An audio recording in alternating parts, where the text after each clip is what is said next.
was placed at the fag end of activities of life. The culture in which we grew up never placed religion in the forefront of human activity, irrespective of the fact that we were growing up in reasonably conservative societies. But that conservatism was more on the side of morals, which were inherited and took some time to come to a point where the degeneration became palpable. So what actually we have as we grew up and through the university, irrespective of the profession we chose, we have never encountered religion in its real beauty, in its real expansiveness and its real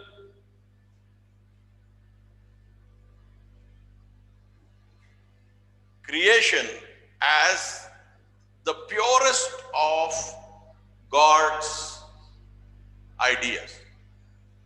The purest of God's ideas is what we have in religion. He has created the universe. He has created so many things, innumerable. You cannot count them. The Quran also says you will not be able to count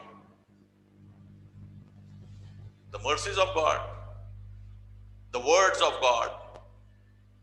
Nothing can be counted which is being processed through His creativity. But the epitome of it, the top point of it, the zenith of it is the idea of religion.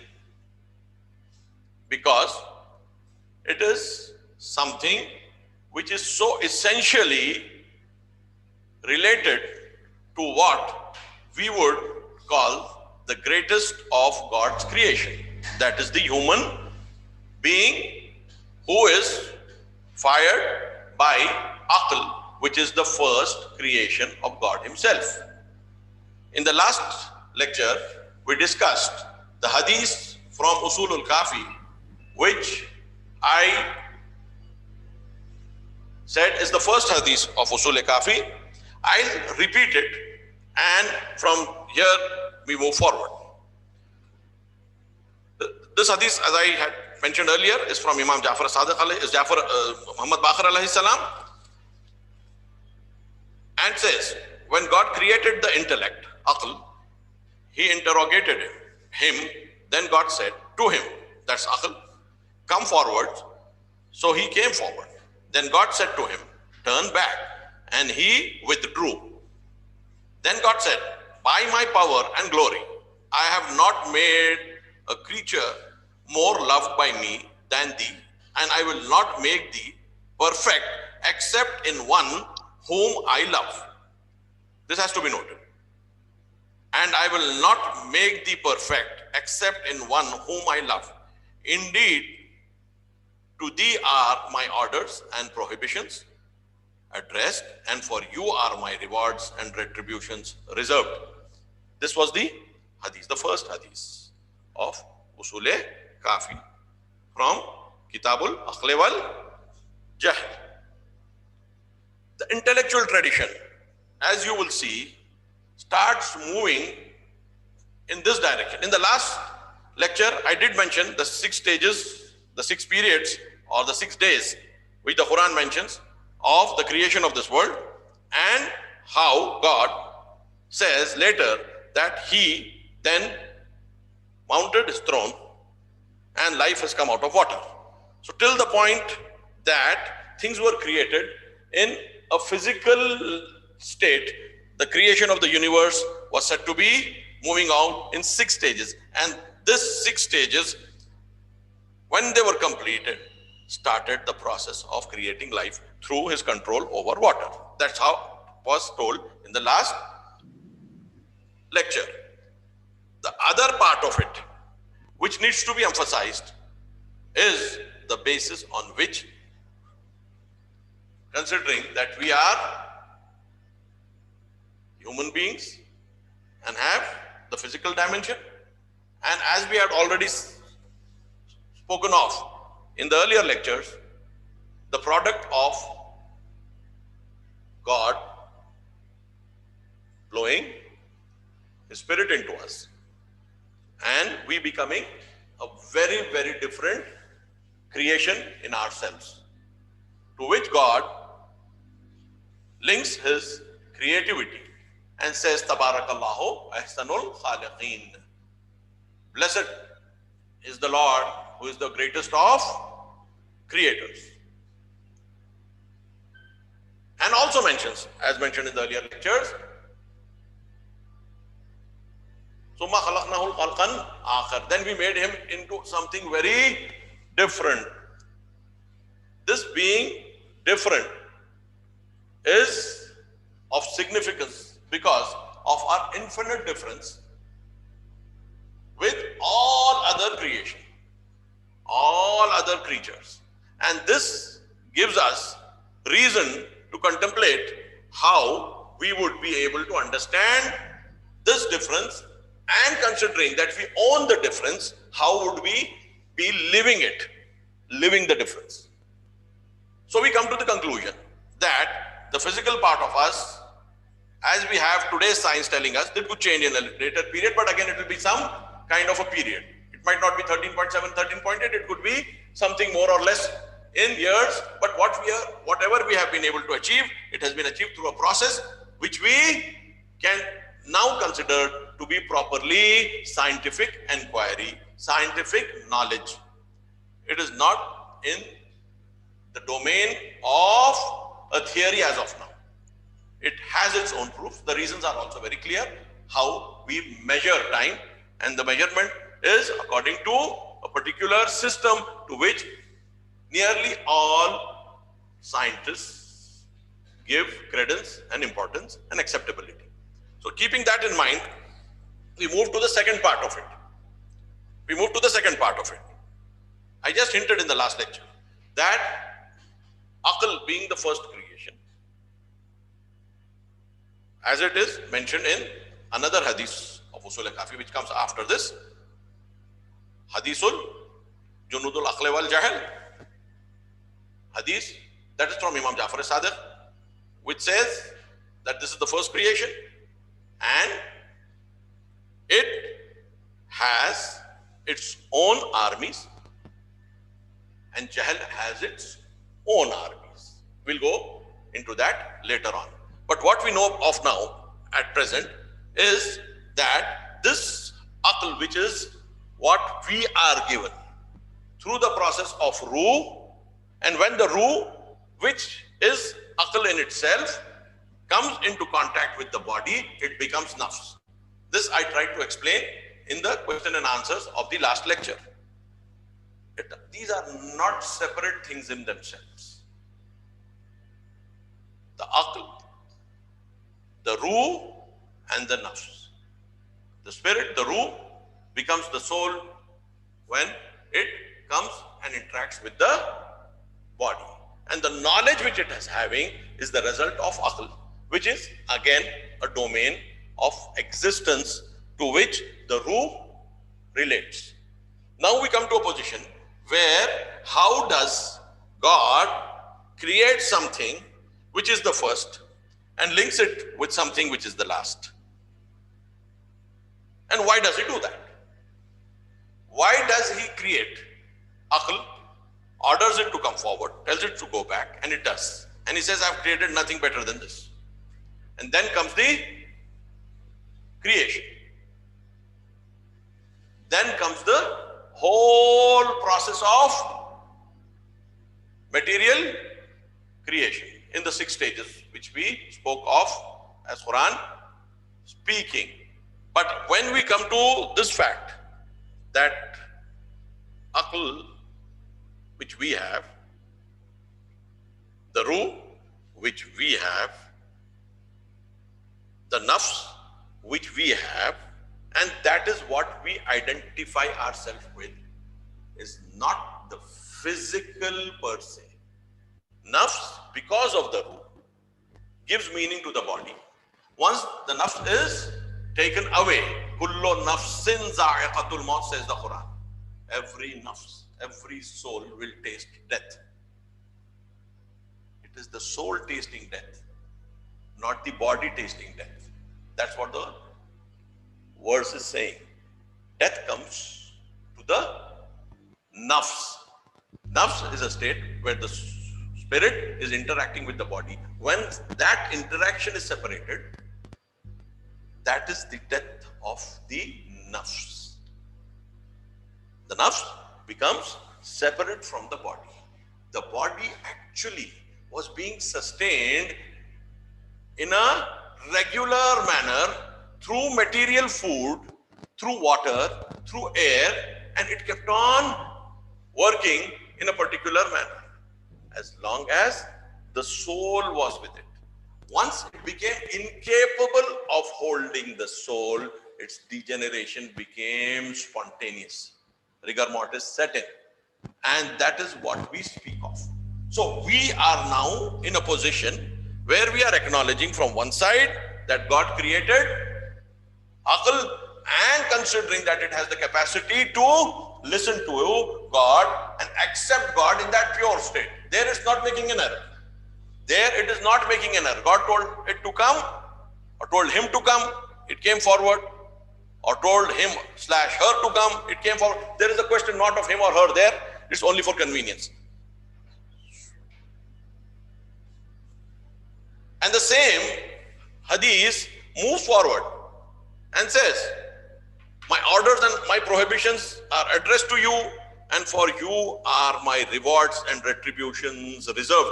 So when we have something of this kind, that is going to be rewarded, that is going to be punished,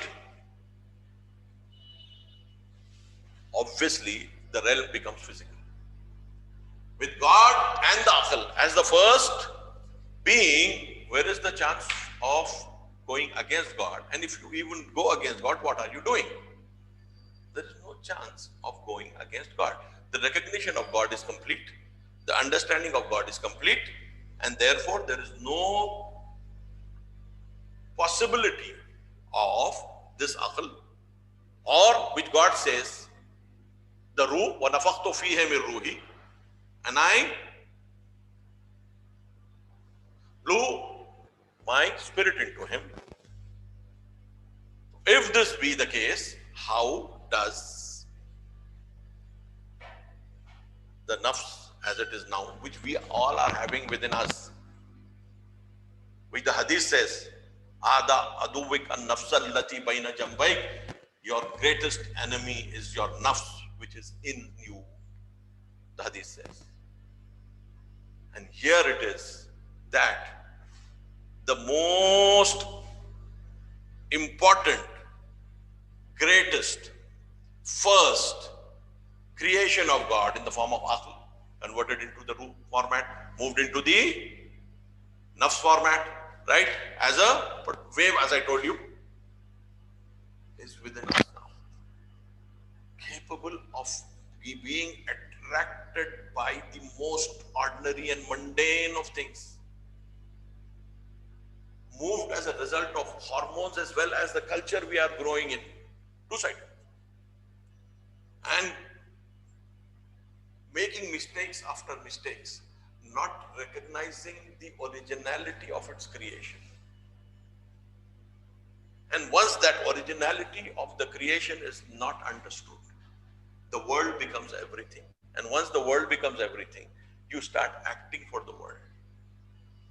When you start acting for the world, you want all of it, because your original quality is to rule over matter. So once you have only matter to rule over, you want everything of it. And therefore the inordinate greed of the human being comes in. You'd be surprised, why are people so greedy? No animal holds the way they hold. No animal prides the way of what it has, the way they do. There has to be a reason within this person, within us, which we can relate to and understand. Why are we like this? It is a misplaced emphasis which is resulting in us becoming what we are becoming. The only perspective we are having is the perspective of this world. We are lacking the other perspective which we had when we were originally created in that aql format. When we were originally created in the aql format. I'll try to now expound on what I want to say through the verses of the Quran. Here we have the Quran saying, when your Lord said to the angels, indeed, I am going to set a viceroy on the earth. They said, will you set in it someone who will cause corruption in it and shed blood? And while we celebrate your praise and proclaim your sanctity. We have already talked about this verse. The main fact here is that God says, I am placing my Khalifa on earth, my viceroy, my vicegerent, my vice regent, my agent, call it anything. Somebody who's going to work on my behalf. And there we have the angels being the first ones to object in their own way. In their own way. They say that, are you going to place there someone who will wrought corruption there and shed blood? The thing starts moving forward. God says, indeed I know what you do not know. The verse is going on. He said, indeed I know what you do not know.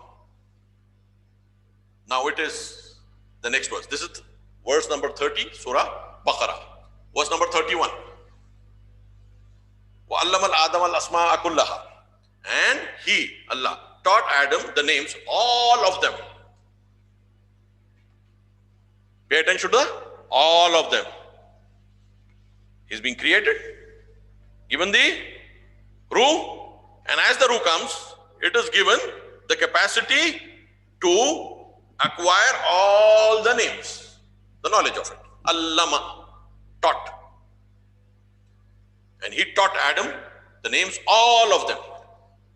Then presented them to the angels. Then he presented the names to the angels. What do these names represent? The angels replied. They said, the angels, immaculate are you. We have no knowledge except what you have taught us. Indeed, you are the all-knowing, the all-wise. We don't have any knowledge of these things. Now, this is Asma Kullaha. All of them, names, all of them. They range from the physical to the metaphysical. All of them. And considering that Aql was the first thing to be created, and Adam is coming at the fag end of the material creation, where life started from a microbe and moved on and on and on and on through speciation to our level of creation, and then we got the soul when it reached the human being level. What is the human being level? Surah Ar-Rahman very openly speaks about it. Bismillahir Rahmanir Rahim. Ar-Rahmanu allama al-Qur'ana khalaqa al-insana allamahul bayan. The All-Beneficent has taught the Quran. He created man and taught him speech. The words of God, what he gave to us and taught us, speech, which differentiates us. And this is Khalaqal Insana Allamahul Bayan. We created man and taught him speech. This is now been accepted by linguists that human beings, I've mentioned this earlier, are hardwired with language, and no other being is hardwired with language, irrespective of what they are, irrespective of their sharing 98% of the DNA. And before it, the Beneficent, the All-Beneficent has taught the Quran. Ar-Rahmanu allama al-Quran. The Quran by itself is capable of being understood by the human soul, which carries aql. The quality of it is aql. In one sense, the being aql, in complete sense, is what the nafs is, when it is unhindered by the opposite forces of nature in the form of hormones and cultural impact which it has as a result of growing up in society. So keeping that in mind, we have this Adam being told the names, all of them, and the angels incapable of knowing them. Adam, he said, "Oh Adam, inform them of their names." Now the question is, here God says, we have given Adam the knowledge and taught him all the names. But here he says, some of them. He doesn't say, name everything you have known. No. He says, "Oh Adam, inform them of their names." Here, earlier, it was a feminine gender which was being used, the pronoun ha, and here it is they in the form of masculine gender, which obviously means what he was able to tell the angels was about entities which were superior to the angels in a way which would answer the question to the angels, yes, we are not capable of being your viceroy, your vicegerent, but those entities, because Adam has still not moved forward and acted. At this stage, this is a stage where Adam has not moved forward and acted. He is still in that nascent stage of being taught. After the ruh has been given to him, and therefore he has become the best of creatures, for which God says, "I am the best of creators," at the level of the earth. So here we have it in a particular manner, that what was shown to the angels silenced them, because it was not Adam who had done anything as of now. And we see the first thing he does after that is that he does something which was forbidden for him, for not approaching that tree which God had told him very specifically, "We have told you to have to stay here and not go close to that tree." That was the command of God. So he has done nothing great. But somehow the verses go like this. He said, "Oh, Adam, inform them of their names." And when he had informed them of their names, he said, "Did I not tell you that I indeed know the unseen in the heavens and the earth?" Now God talks to the angels. He's saying, "Did I not tell you that I indeed know the unseen in the heavens and the earth?" That means the answer which was earlier there, I know more than things than what you know. Here is the detail of it. Here he said, "Indeed I know what you do not know." God says to the angels when they objected.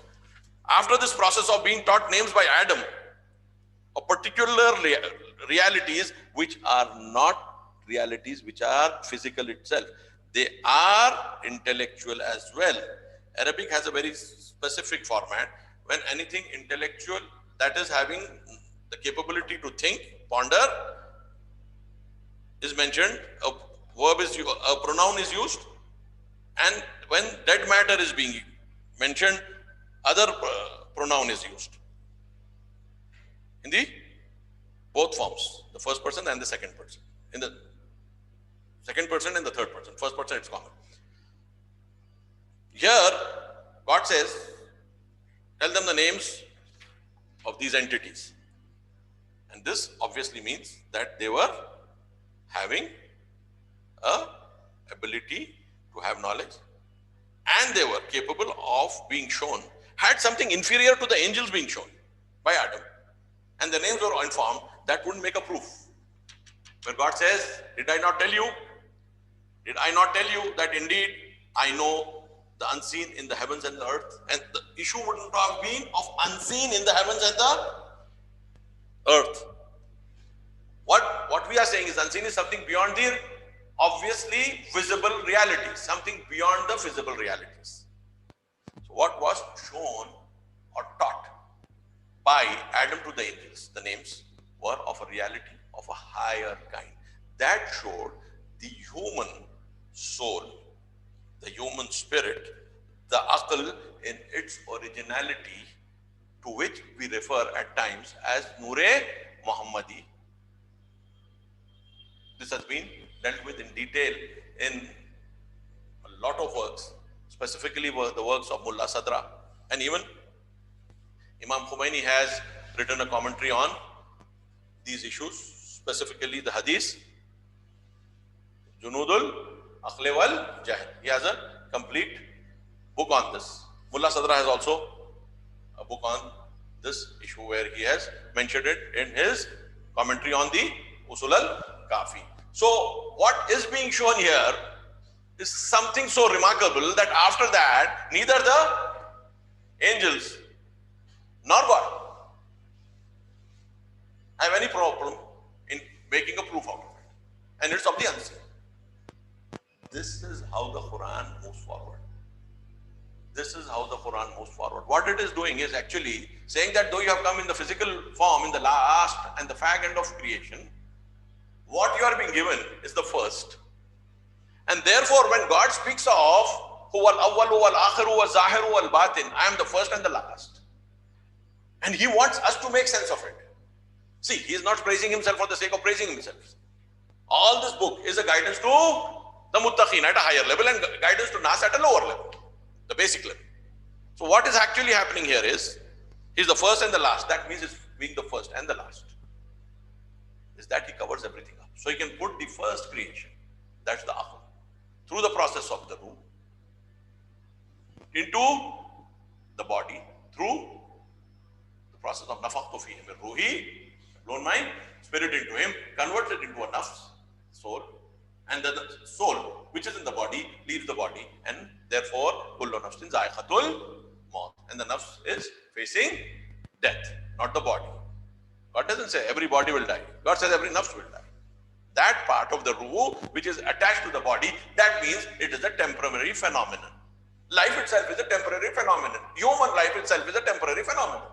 Life can be of everything. Dead matter has longer life. A lot of animals have longer lives. Right? Half-lives of normal, ordinary elements can be anything. An ordinary atom could be there for immemorial times. They are inert gases. Their atoms could be there, who are not even reacting to anything. Millions, maybe trillions, billions of years. There are things of that kind. We come at the fag end. As a result of a degenerated matter, which has worked to create in us of all the kinds of elements which we have, including gold. We have a bit of gold in us also, human beings have. Our higher elements which we are having are the creation of the core of stars. So we are having the core of stars in us as well, no doubt about it.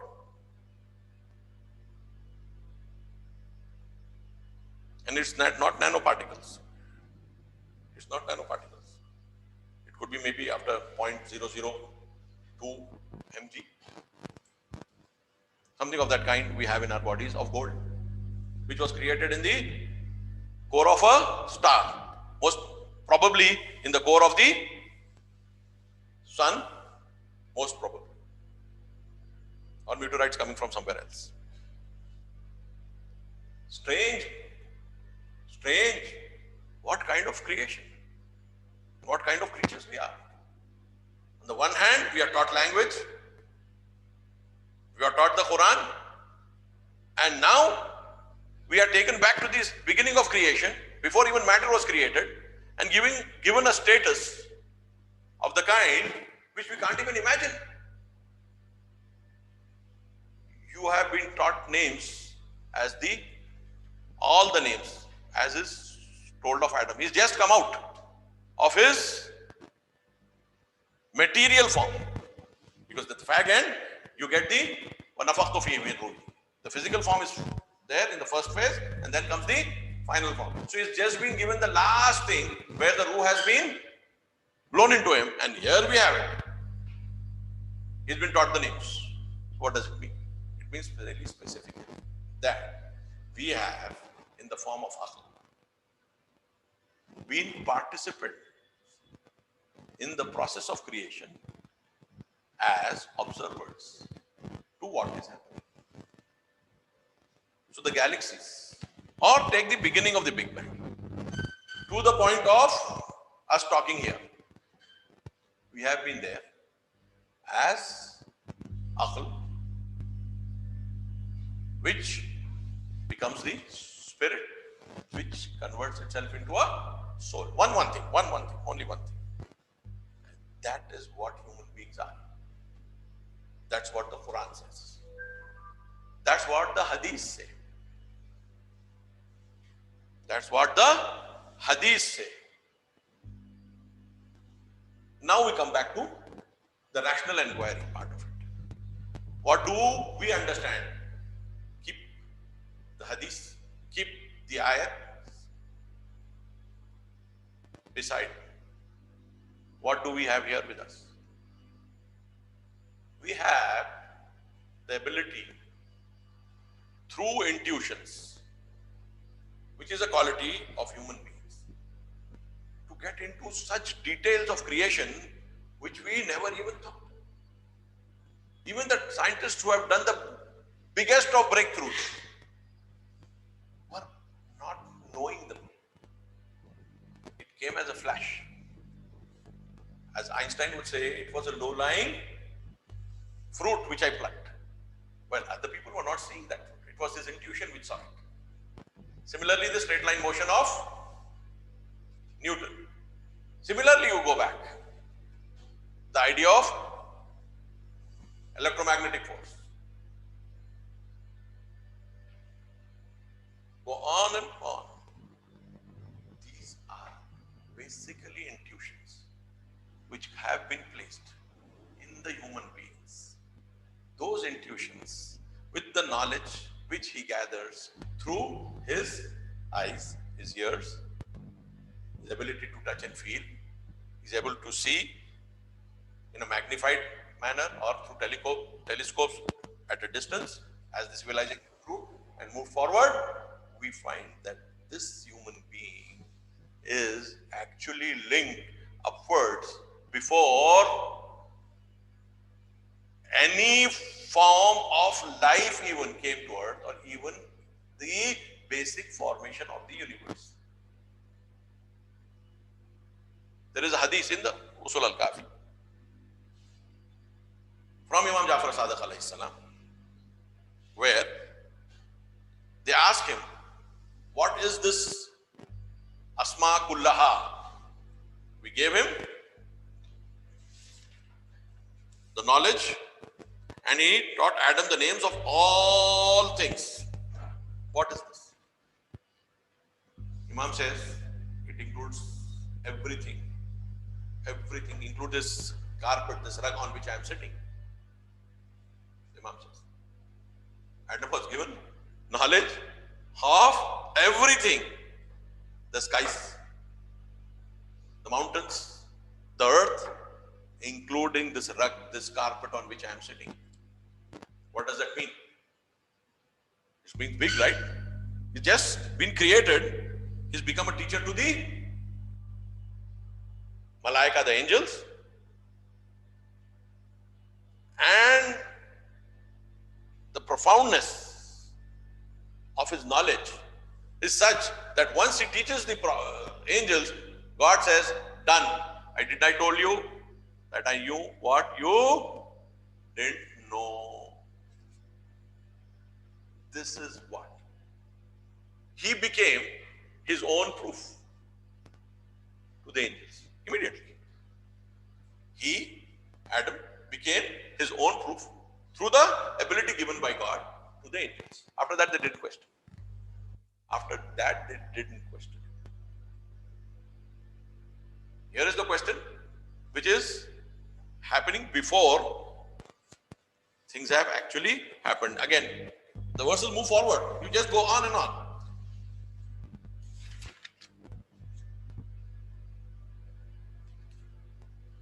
And when we said to the angels, prostrate before Adam, they prostrated, except Iblis. He refused and acted arrogantly, and he was one of the faithless.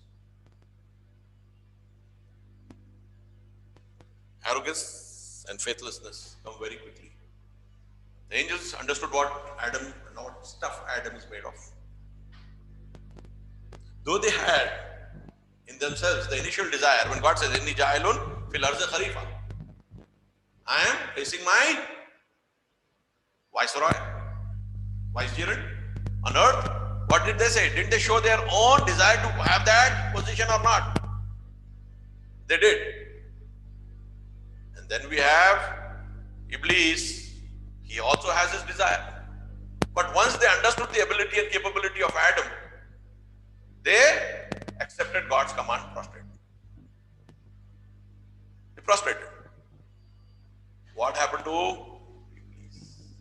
He wanted it at all cost. The angels didn't want it at all costs. They said, I think we are of the better kind. We glorify you. We sanctify you. It was a kind of a request. We are also there. Every being in itself has an inclination towards getting more closer to God. The angels also wanted that. It was no sin. It was no sin. They wanted that. Because becoming a representative of God, a viceroy of God, a vicegerent of God on earth was a status in itself. And they well knew that if we could get that status, we would be really happy. And they asked for it. But they didn't have arrogance in that. And one proof, and they understood, and God told them prostrate, they prostrated. But no, Iblis wanted it too. He was of the jinn, as the Quran says, Kana min al jinn. He was of the jinn. And the jinn were there before us, who were on this earth before us. And they had intelligence and the capability to accept and reject. So now this new entrant was coming on earth, who God was putting forward as the higher than the jinn. As higher than the jinn. And God, Shaitan in the other verses which we have says, you created me out of fire and you created him from clay. That was his arrogance. That means any other status of any kind which should come to me. The angels, okay, they have understood, but I am not the one who understands. I am not the one who understands. Why doesn't he understand? Why doesn't he understand? Because he wants to look at himself independently. That is what this verse says. And when we said to the angels, prostrate before Adam, they prostrated, except Iblis. He refused and acted arrogantly. He refused, Abba, wastakbara. And wakana min al-kafirin. And he was one of the faithless. So he looked at his own position, wanted to get closer to God. There's no doubt about it, because he wanted that position which would lead him to go closer to God, but it was his desire, not followed by the process of it. If you want to grow close to God, you have to follow the process of God. You can't choose the process yourself. He refused to listen to God. Abba, wastakbara, acted arrogantly, and became of the faithless. What is actually happening? The desire is perfect. The process is imperfect. This is for all of us. This is for all of us. He has created us at different levels. Each of one wants a higher level. And we want it at all costs. That higher level, if it's through a process which God has made for us, each one of us, He has a separate plan for each one of us. And that doesn't include and incorporate rejection and arrogance. It incorporates only subservience.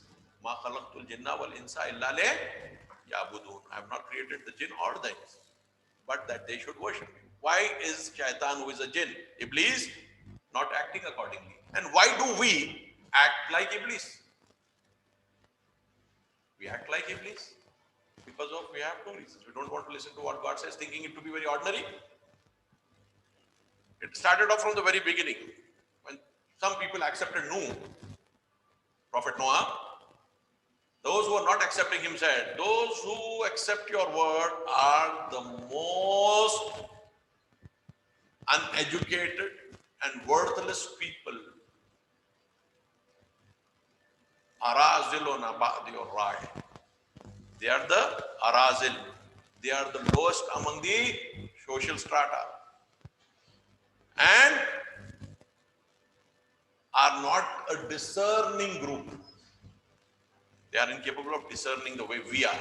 So we are intellectually more capable than them. So where is the question of God? So where is it coming from? In my next lecture, I'll try to point out the roots of atheism. Where does atheism come from? Otherwise, we are natural believers. We are natural believers. And we have that intuitive power in us which encompasses the whole universe.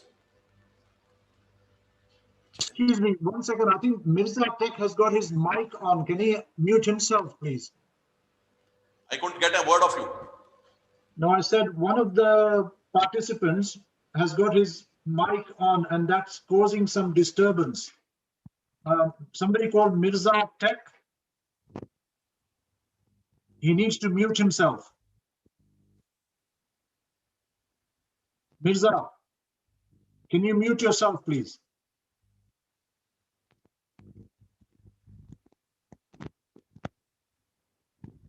So we are capable of encompassing the whole universe. Those of us who are really serious about it will start getting intuitive knowledge. And if we have a policy of education for our children, we will have to point out to this intuitiveness. The present generation even doesn't understand what it is. Though all the discoveries have gone, today's discoveries are basically propelled by equipment. You take the sun in Europe, Geneva, you take the LIGO in the United States, one is coming in India as well. You look at other things which we have in a lot of centers in the United States, which are basically doing research on particles. Stanford has a very good place, center. It's basically technologically driven. It's not intuition driven. Earlier discoveries were basically intuition driven. What we need to bring into our educational system now as believers in all religions sent by God, which if you give it a big one single name would be Islam. You can call it anything if it comes and conforms to the principles laid down by Abraham, who again followed Nuh, Wakana min Shiyatihi Ibrahim, and that goes back to Adam, who was taught all the names. So this nature of accepting one creator and one God, because the scale of creation is such that there cannot be two. Secondly, the best of creation is the akal, the human soul, the spirit sent by God. Obviously, the spirit of God, when he says nafaktu fihi min ruhi, was already there, in which he sent. That means this ruh, which God is linking it to him, the spirit is something which was there before Adam was actually created.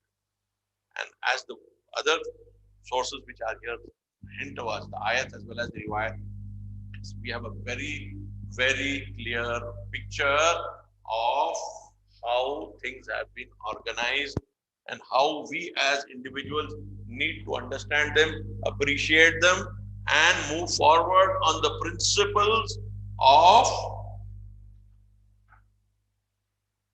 giving human beings a higher level of creative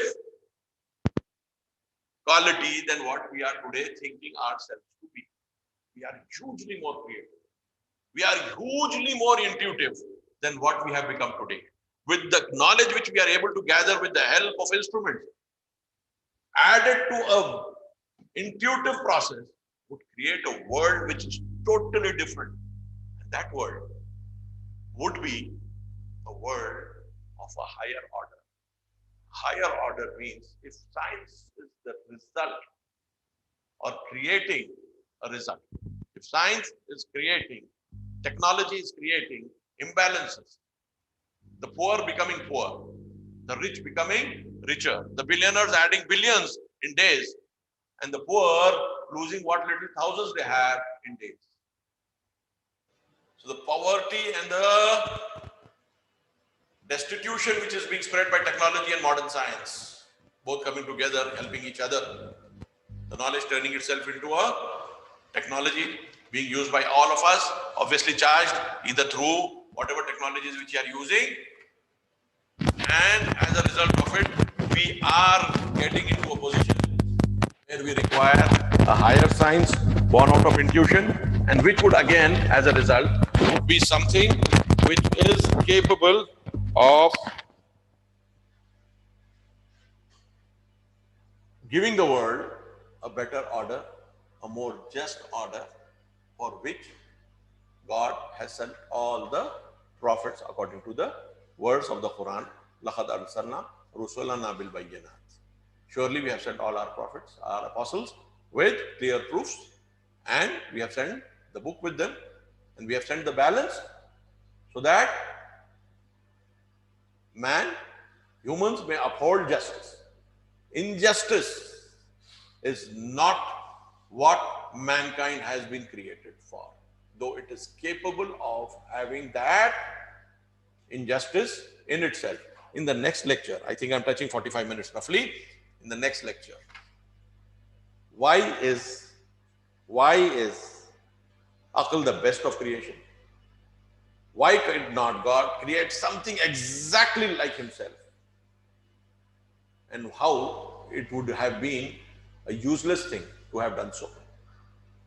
Why something which can accept and reject the command of God should be considered to be the best thing? Because that is obvious.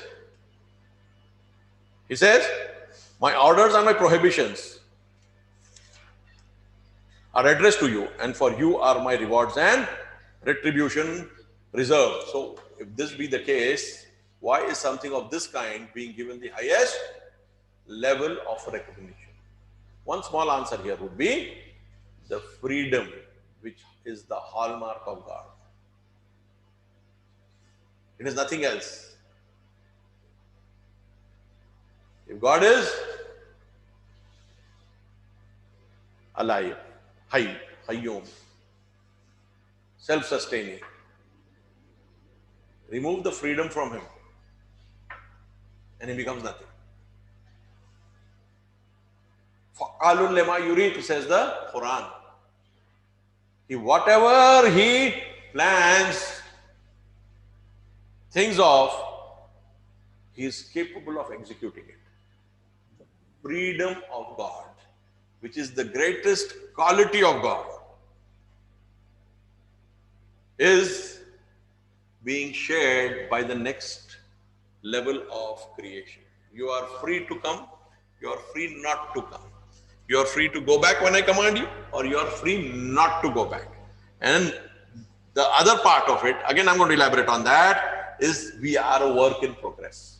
As this hadith says very, very openly, very, very openly, very clearly, by my power and glory, I have not made a creature more loved by me than thee, and I will not make thee perfect except in one whom I love. This means a work in progress. So we have in the form of aql the freedom, and in the form of nafs the ability to use that freedom according to the commands of God, what was actually in the main design, where there was no objection to coming forward or going back. Here we have a big problem because we have not been able to place ourselves where we should actually place ourselves, both from the point of view of the physical as well as from the point of view of the soul. Both we have gone wrong, we have gone awry, and we need to understand it and bring the factor of intuition and intuitive knowledge into us, so that whatever science grew and how it grew was a result of that, and club it with the development of equipment which we already have, and the intuition plus equipment would create a new class of ideas capable of not just physically enhancing mankind to take control of the world, but sustaining the world, making the world a sustainable place. Towards this, hopefully, we are moving forward, and we need to pray to Allah subhanahu wa ta'ala. May we be part of that process, not part of a process which is opposed to it. The today's practice of global kufr. That is what Iman is, and that is what kufr is. If you are healing the world, the Mother Earth, if you are healing every troubled soul, every diseased body, every weak child, maybe an orphan or not, then it is that the glory of the human being, so clearly visible at the level of the beginning, where the aql was created, and at the level of being sent down to earth, where the angels accepted it. This is what we actually need to think of. Otherwise, we get into the Iblis mode, we will reject God, will become arrogant, and therefore will be classified as kafirin. He was not rejecting God. He rejected God's command on the basis of his own understanding of his own superiority. There are so many verses about Iblis which specifically point out to this. If you want to go into greater detail, you can refer. If I want to, I will do it depending upon the demand from the listeners here. And it's something so very interesting and places us on a very different platform. Wa akhiru da'wana alhamdulillahi rabbil alameen. Allahumma salli ala Muhammad wa ali Muhammad. Allahumma salli Thank ala you. Muhammad wa ala Muhammad. Thank you very much, Mujahid. Again, I think another, mashallah, very good talk. And I really like the bit you said in the beginning, that we haven't really recognized the true position of religion due to cultural and other issues. Religion has, in our society, taken a bit of a back seat, and hopefully through these lectures we'll begin to truly understand what religion actually demands of us. I see that Musa Bhai has got a raised hand. I think if we kick off with him in terms of the questions, I've got some more questions here. So Raza Bhai, if you would like to ask your question, please. Assalamu alaikum, Moulana. My question was, when angels are supposed to be unquestionably subservient to God, why were they questioning him about Hazrat Adam's creation and all that? I hinted towards that, I'll elaborate it. Every being on earth has an inclination to become more close to God, even if it is completely under the control of God. So the status which they wanted was a higher status than what they had. They were not opposing God. They were asking for a status as being capable according to their own understanding of it. A lot of times we have an understanding of ourselves, right? And we feel that some position which is there belongs to us. It happens in offices also. Happens in the government, where there are 4 or 5 people to be, one among them to be chosen for a higher post, right? Without feeling any grouse against anybody. A person would say that I feel that I am more suited for it. I don't want to denigrate anybody, but I feel I am suited for it. Specifically with Adam, right? Who was following in the footsteps of maybe other Adams which the Riwayat into, and who are not particularly different from animals. And when they were moving from that animal level into the more human form, they were getting more and more wild. Their wildness, with the kind of freedom which was given to them, became obvious to the angels, and therefore they felt that when it's this person or something similar to it that is going to go there, we think we have a case. They didn't challenge God. They wanted to get something more from God, and as a natural desire, and even Iblis followed that natural desire. The difference was, once convinced, they prostrated. Once convinced, they prostrated. But Shaitan didn't, because he was not convinced, not because the proof was weak. He was not convinced because he was arrogant. At times, we reject proof just out of our arrogance. I'll deal with this very particularly when it comes to atheism in the next lecture, right? How arrogance led to people such as Bertrand Russell becoming an agnostic and not entertaining any ideas, even from his daughter, who said there is some reason behind the belief in God. You just brush it off. You won't want to discuss it also. So the biggest problem with these people is like this, that they don't understand, not as a result of their incapability to understand. Iblis was not like that. It is through arrogance and rejecting something upfront that leads to that scenario where they become kafirin, or deniers of religion, or deniers of God, both. Yeah. So it's very clear. The angels were angels, pure in themselves. But the idea of getting closer to God through a particular process by becoming his agents, his viceroys on earth, was a really tempting opportunity. The bad part is with us. The bad part is with us. Having been given the amana, which we spoke of in the earlier lectures, in the Araznal Amanat ala Samawati wal Ardi wal Jibali, we became the repositories, we became the recipients of the highest honor. And look at what we are doing in this world. Animals, they don't do child abuse. Animals don't kill in the numbers we are killing. Animals don't hoard the way we are abnormally hoarding, maybe for 7 generations or more. Very sure that we will not be able to enjoy that wealth. And taking it from the poorest of the poor. Through laws and rules we have made for ourselves, which strengthen the strong and weaken the weak.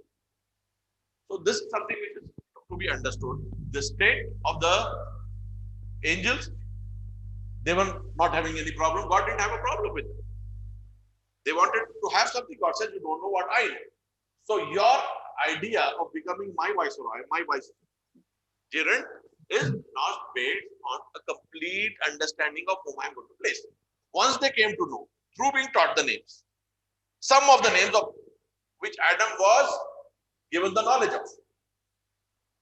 And when God says Kulluha, complete, all of them, it means that we have been participants in the process of creation as not a force, but as spectators.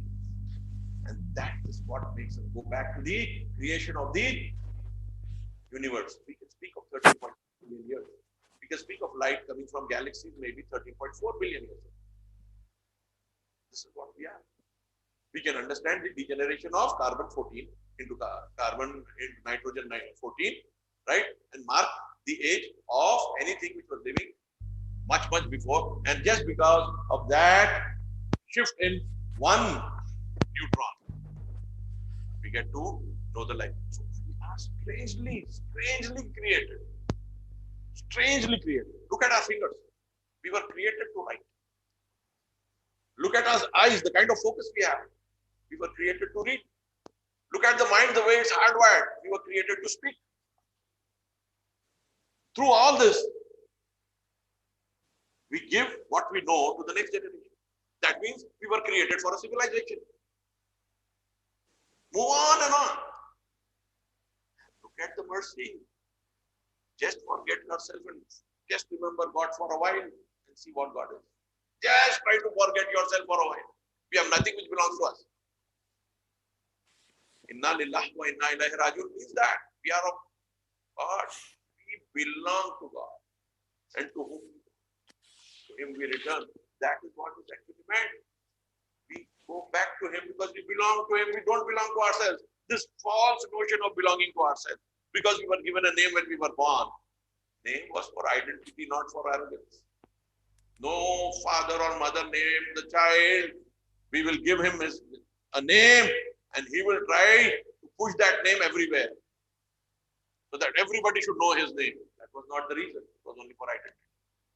We stop identifying ourselves with God and identify with ourselves.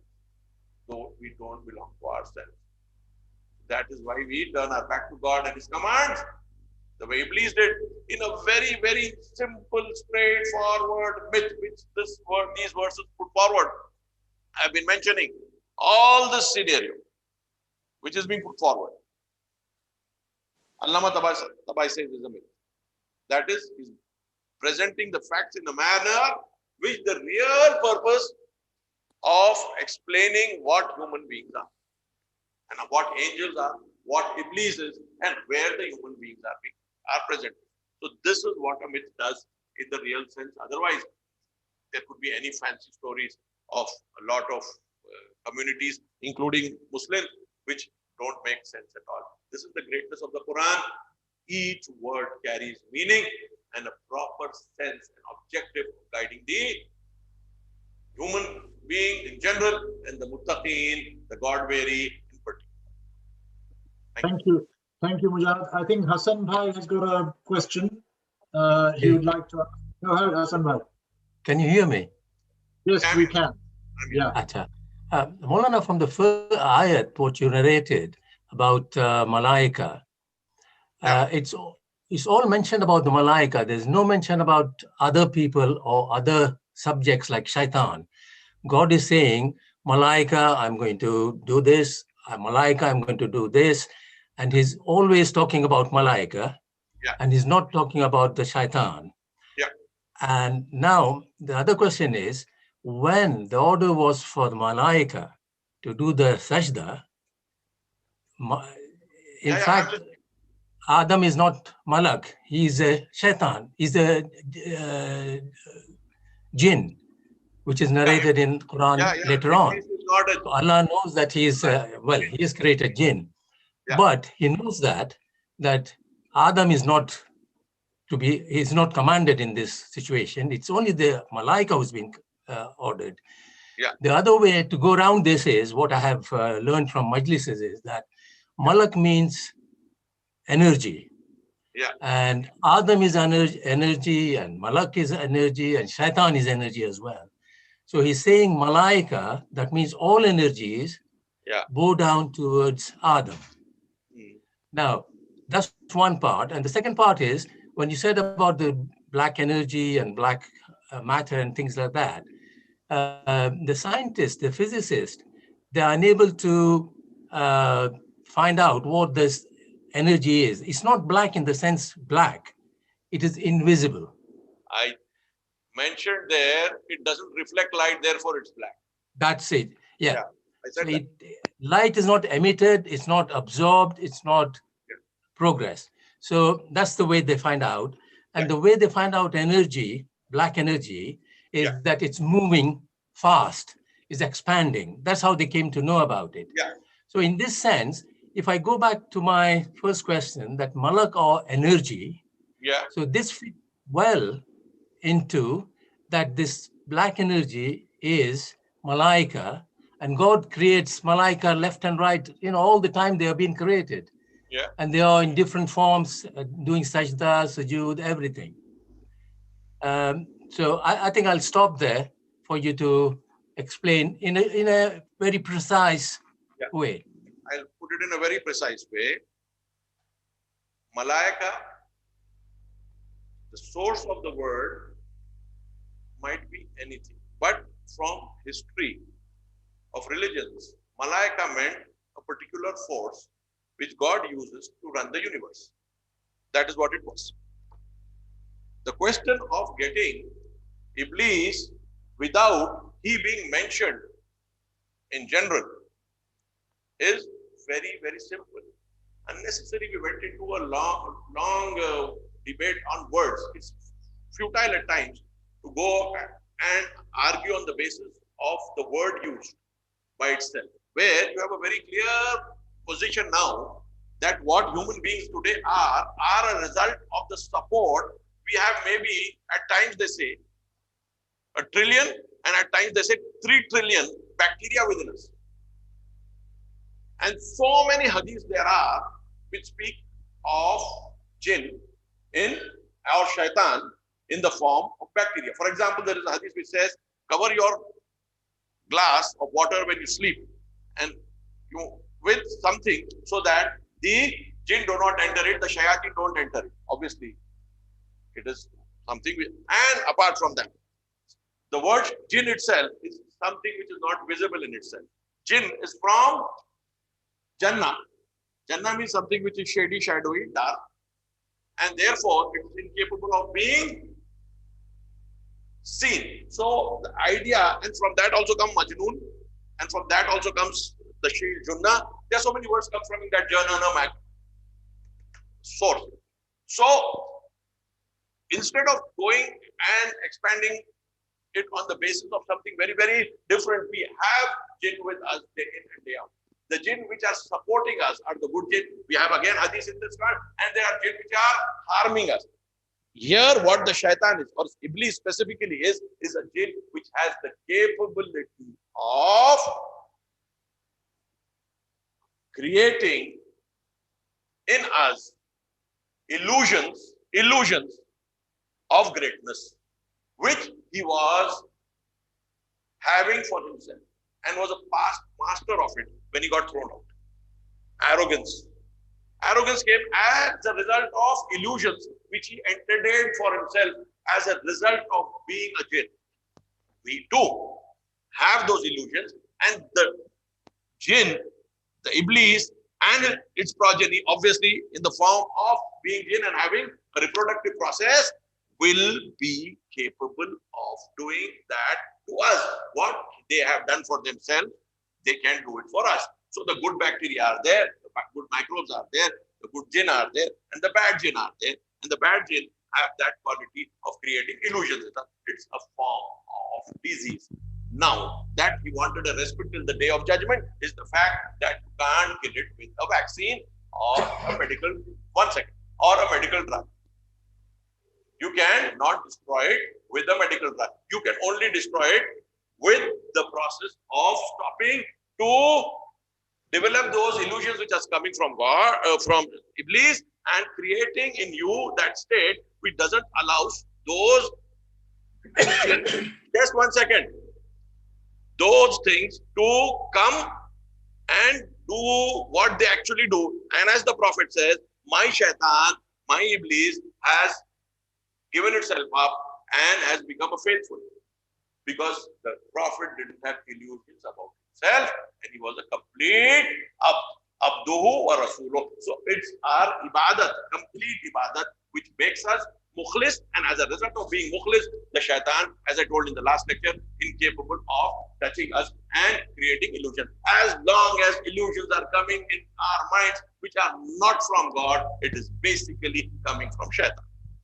I think this is one part of it which has been explained. Apart from that, the physical nature of the universe, which doesn't have anything of the malaika in that form which we speak of, let us not go into saying that the dark matter is malaika or dark energy is malaika. We can keep it in the scientific domain and just use the religious imagery which has been created and solve our problems. That is my idea. People can think differently on this. People can think differently on this. I say keep the scientific knowledge in one place and use the religious imagery given to us by the Quran and the Hadith and our rational inquiry to fill the space of guidance. That's my idea of it. Thank you. Thank you very much, Mujahid. Irshad has got his hand raised. Irshad, do you have your question? You need to unmute yourself. Hello, can you hear me now? Yes. Can you all hear? First of all, my salam to Moulana Mujahid and everybody else who's listening to me, and that was a very interesting lecture as usual, Moulana. You know, let's get this about the creations of Almighty in the right chronological order. So He created Jamadat, He created Haywanat, He created the the Malaika, He's created the jinns. I don't know which order He created, but on the earth is the Jamadat and Haywanat, but maybe in the heavens it was angels and the jinns. Is that before the insan, before He created the insan? And that's why the jinns and even the angels felt aggrieved that the new creation, it has been sent as a vicegerent of Allah, and they felt aggrieved. So is that the chronological order? I understand is correct. And one more thing, did the jinn and as angels, I think for angels, I think they are like computers. You know, they've been programmed to do certain things, and that's all they are doing. They haven't got their own mind to change anything.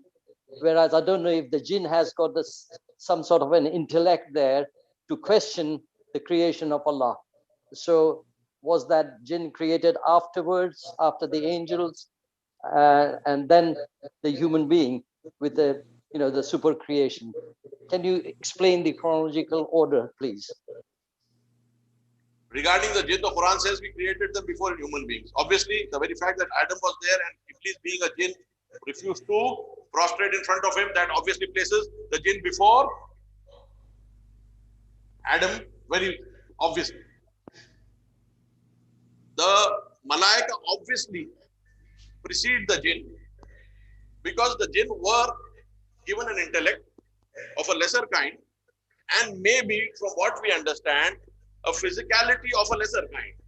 There is, if you look at it from the God's perspective, whether we are human beings averaging between maybe 5.5 feet to 6.5 feet, depending upon where people are born, that's the average which we are speaking of, right? This size, we'll average it on maybe 6 feet, just for convenience.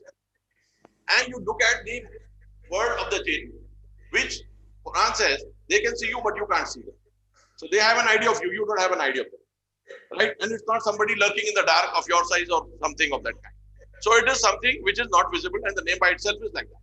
And even people who were called mad, Majnoon, in Arabic, were as a result of something happening to their minds, which the jinn have impacted. Obviously, it was a disease. So when we go into that direction, the Malaika are the energies which are there, according to the verse of the Quran, wal mudabbirati amra, for managing the affair of Allah. They are forces. The Malaika, they are forces. Each of them performing a particular force and activity through pushing that force into existence and then supporting it. Both activities which I mentioned in the verses of the Quran, He creates and He sustains. So it does that. So the life part of it comes at the fact the jinn came before us and we came after the jinn. But the Malaika's reality was there before. What has made us different was the soul which God has blown in us which represents the aql, which was the first creation, and what kind of aql was given to the jinn, we are not knowing. But very clearly, we have a surah on jinn where they are capable of saying that there is a prophet who has come and we will have faith in him. So obviously, they have an intellect of accepting the prophet and knowing that a prophet has come and then following his faith. So we don't know the exact extent of their intellect, but they have an option to accept or not accept. And the Quran specifically mentions this about it in the Surah Jinn, the chapter Jinn. So I think we need to go in it very specifically separately, but in a broad manner, in a broad-based manner, this is the system which is coming forward to us. Thank you very much, Mujahid. I have some questions, but I don't know whether we have much time. How are you feeling? I'm there. You're not proud or anything. Okay. Brother Bhai, could I have a quick question, please? Go ahead, Zafar Bhai. Go ahead. Is jinn allowed to have tawbah? If human beings are allowed to have tawbah, jinn do have the option. Incidentally, Quran mentions Iblis saying after a point of time, after pushing a human being on the wrong path, that I fear God and I'm therefore moving back. And at that point, the human beings go forward while Iblis goes back. So we have that kind of state in him. He doesn't want to get beaten up badly. We are one more step advanced, where he leaves and goes, we keep treading on the path of arrogance. So there is a limit to his arrogance also, and he goes back. And God specifically mentions this in the verses of the Quran, where he says, no, it's enough, I fear God. So there is a verse which says, Iblis fears God and goes back and leaves us in a state where we don't fear God and don't want to go back also. So we are beyond Iblis after a point of time in error. Questioning it from the point of view of error, we beat him hollow, though he's the person who instigated us. We get instigated by dead photographs of 2-inch size, of 2 centimeter size. That's what we are. 2 centimeter size photograph coming on the mobile phone, and we get instigated. Where is the requirement of what we call is to be really accurate? Just a quick question, Mujahid. Does the soul have a gender? You know, we have. Your voice. Yeah, it's coming better. If you are away, yeah, please. No, it's a very simple, quick one. Does the soul have a gender? Does the soul, the nafs, does it have a gender? Is it different for men and women? There's a verse in the Quran. خَلَقَكُم مِّن نَفْسٍ وَاحِدَةٍ وَخَلَقَ مِنْهَا زَوْجَهَا. We created you out of a single nafs, and then we made a pair of it. Then we made a pair of it. So we're keeping that in mind. The gender aspect is basically for creating a world in which we have a progeny and therefore a separation of functions, one strong, one a bit physically weak, but emotionally strong, and a bit intellectually weak. Because if you add more to the emotion, you have to reduce from the intellect. So that doesn't mean that it applies to each one of us. When I say this is broad categories, there could be 1 billion women better endowed intellectually than men. And there could be 1 billion men more emotional than women. When I am saying this, it's broad categorization. As a broad categorization, right? All of us have teachers who have been women in our life, at the level of the university and other places, whose intellectual abilities you will not doubt, I will not doubt. And obviously, there are men also with lesser intellectual capability. So this question is there. This is only for convenience, yes, but the role defined is very, very clear. Men are supposed to be guardians of women as a result of what they spend, which has been given to them, and on the basis of the strength which they have. This is roughly a translation of the Quranic words. So this responsibility of running a family, protecting the family, Dr. Sali, and trying to see to it that the family holds on from the physical point, providing it and safeguarding it, falls more on the male, and the women can play a role in that. Vice versa, on the emotional side, it's not only the woman which has to be given the responsibility of holding on to the emotional part of the family, it is the male who has to act again at that front also, encouraging us, prodding us, her in the direction of God, and she prodding him in the direction of God. There's a famous hadith where the Prophet, after the marriage of Janab Fatima Zahra Salamullah Alaiha with Hazrat Ali Salamullah Alaihi, asked Hazrat Ali, how did you find Fatima? He said, Khayru awnin fi ibadatillah, the best support in the worship of God. Subhanallah. Best support in the worship of God. That is what actually it means. They are complementary, and each does help the other in growing and moving towards God, and the whole family moves. And we have this very clearly in our tradition, where the Aale Rasul is the epitome of taqwa, of God-wariness, and acting on that basis of sacrifices. It's taqwa converted into sacrifice. That is what makes human beings what they are. Taqwa and then sacrifice coming together. It is a strange kind of thing, and God really loves it.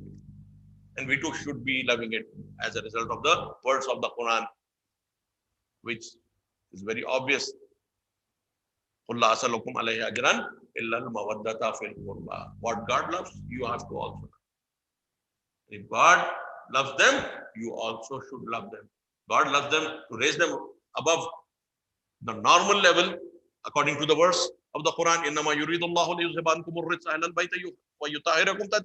and for us to make them an imam and a prophet to guide us towards salvation. These are the processes which we need to accept and act accordingly. Thank you very much. Thank you very much. I think our time is up. I don't see anybody else asking any questions. Jazakallah. May Allah increase your knowledge and keep you healthy and safe, inshallah. You know, all of us, may Allah support us in the path towards which we want to go. We are all incomplete. We are all incomplete. Beshak. And it's God who's going to enhance our completeness as much as we want to move towards Him, not as just individuals, but as groups as well. Yes. We need to move towards Him as a group. So hopefully that effort which we all are making, and all of you encouraging me into getting into this, again I'm telling, it's trying to understand religion in the contemporary world. I'm trying to offer proofs the best I possibly can, and with a good intent. And I would really be happy if higher level of criticism come in, and it will not be taken as any kind of a disrespect. Please, we are not in that state at all. This is important for all of us. Anybody coming with some idea which is more superior, and I'm sure it will be going to coming soon, that which will be good for me as well, and for all of us, so that the contribution, I have just started the show, right, to move it forward and take hold of it and make it useful to everyone, including myself, right? Should be the purpose. Please come forward with criticisms, with other facts which could add to the discussion. I am not the last word in this session of ours. I'm just leading the session. I'm not the last word. I'm still saying, please come forward. Please criticize as a brother would criticize another brother. I will try to understand it. And if there is something lagging in what I have said, please try to complement it later on amongst yourself or through this question and answer session. Thanking you again. No, that's perfect. I think Raza Bhai had said about one practical sort of advice that we can take away from today. Raza Bhai, was it to do with our journey, in terms of yes, Moulana, we are complete and we are trying to come closer to God, Allah subhanahu wa ta'ala. So from all these years of staying in Qom, if any of his teachers or mentors have given some pearls of wisdom, if you can just say a few words how to keep, in our daily lives. I don't know whether you heard that, Mujahid. I'm not getting the voice very clear now. No, what he's saying, let me say it. Meri awaaz aapko aa rahi hai, theek sir? Yeah, it's fine now. No, what he is saying is, during your time in Qom, you must have learned.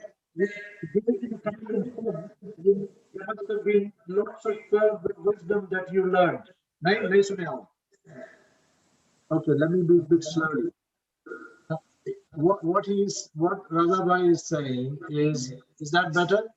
Yeah, that's better. That's okay. Better. What he's saying is, just as a gift at the end of the talk, are there any pearls of wisdom, hikmah, some hikmah or advice that you can give in terms of getting closer to God? Yani, koi ek nuskha, koi ek, if you like, in terms of getting closer to God. Now, about the Ahle Bayt, why and how it is actually important for us to follow them through the process of love and affection towards them and gain closeness to God by practicing the way they practice at the level of taqwa and sacrifice, and try to then develop a society which is in consonance with the guiding principles of all religions, that is closeness to God, taqwa, and sacrifice. So, and this is part of nearly every religion in one way or the other, which depends on Tawheed and oneness of God. And the funny part is that even in faiths like Buddhism, though a proper deity has not been emphasized, the question of the system being organized at a level which is divine is very clearly expressed. I can get you quotations from their sources where divinity has been made the end object of your religious quest, not the first point of your religious quest. I'm trying to give a very important point here. When you go at the first step towards religion, you start to create an idol for yourself. When you go to God at the end of a particular process, you find him without that physical nature of which you were thinking that he's actually off. That is what actually happened with Hinduism in India. And I think Buddha came as a prophet, and he's been very clear in that specifying and saying that I'm not the first and I'm not the last of prophets.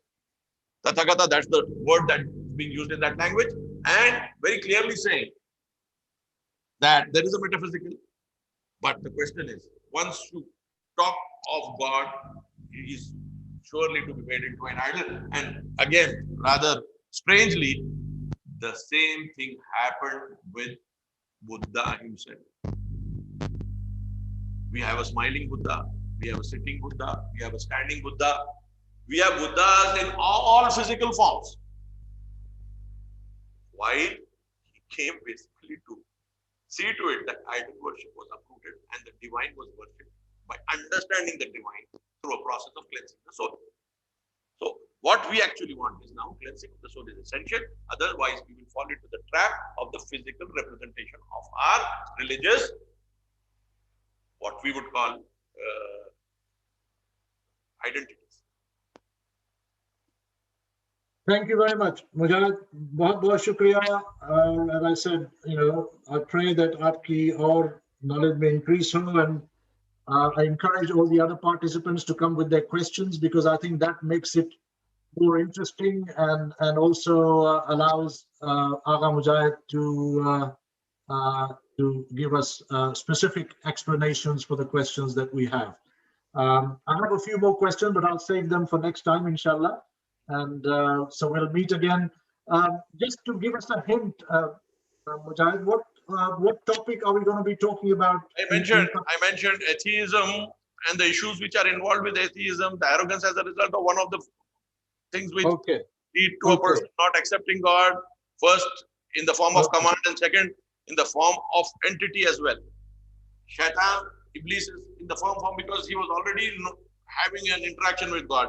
He fell on the point of not following God's command. Yes. Rejected the word of God, stakbara, became arrogant, and then became a kafir. So we will go in, and I mentioned that, and we will discuss atheism in a greater detail in the next lesson. Inshallah. Inshallah. Inshallah.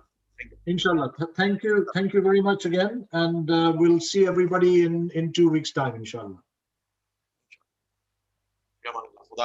Thank you. Jazakallah. Khuda Hafiz.